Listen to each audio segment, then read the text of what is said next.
My thoughts on sex offenders? Well, I get a lot of questions in regards to um, my sex offender home. I have a home that I have allocated just to eight sex offender males that are basically maybe coming out of prison or but they also have to have some type of mental issue.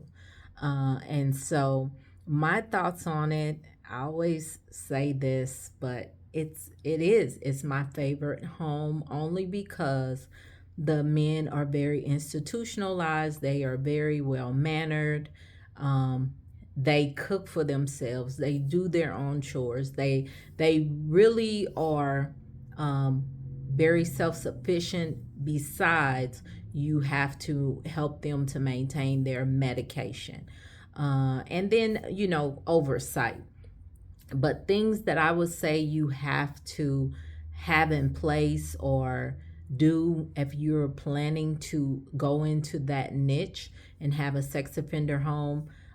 First and foremost, know your regulations, because you have to be so far from a school, a playground, things like that. So make sure you find the right home, based on what your city or county allows.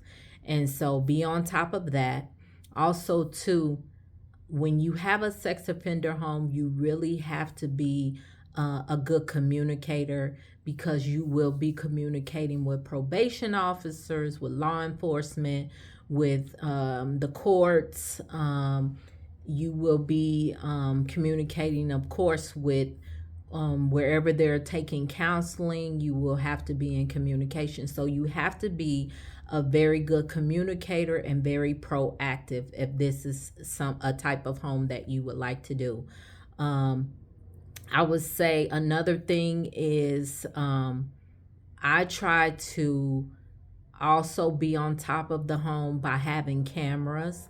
I do have cameras in all the community areas. Like they work out on the back porch. I have a camera out there. I have a camera in the dining room. I have a camera in the washroom, the garage, and the living room.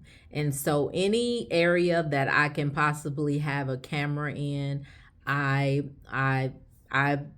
choose to put a camera there, and it's on 24-hour, it's going, it's all the time. And so and that's just honestly for their safety and for the safety of the community.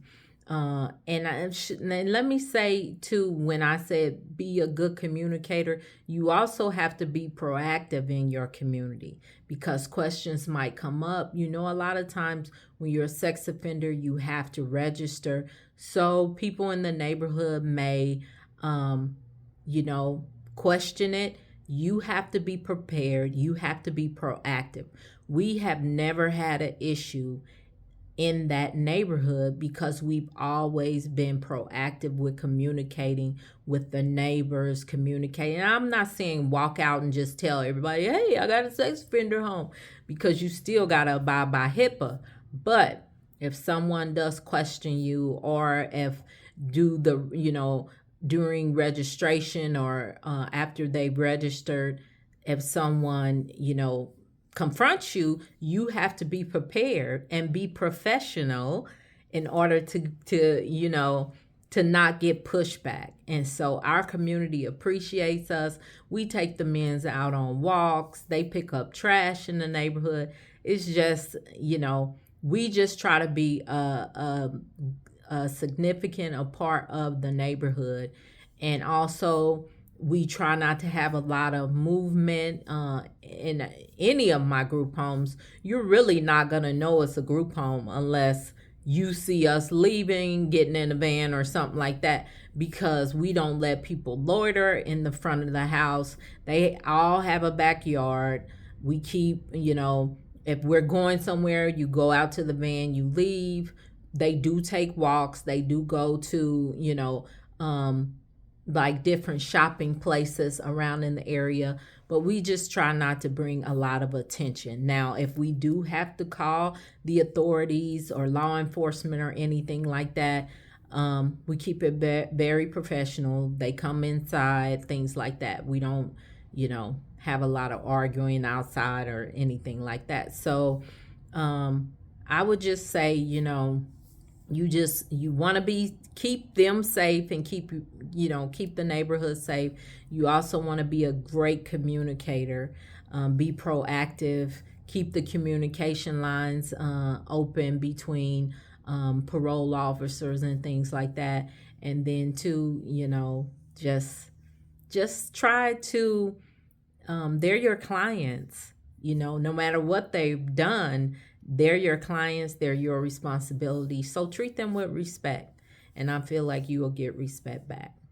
So that's my take on having a sex offender home. It's not for everybody. It's not for everybody. But, you know, it is one of the homes that I have. So I wanted to share that because I get a lot of questions in regards to having a sex offender home.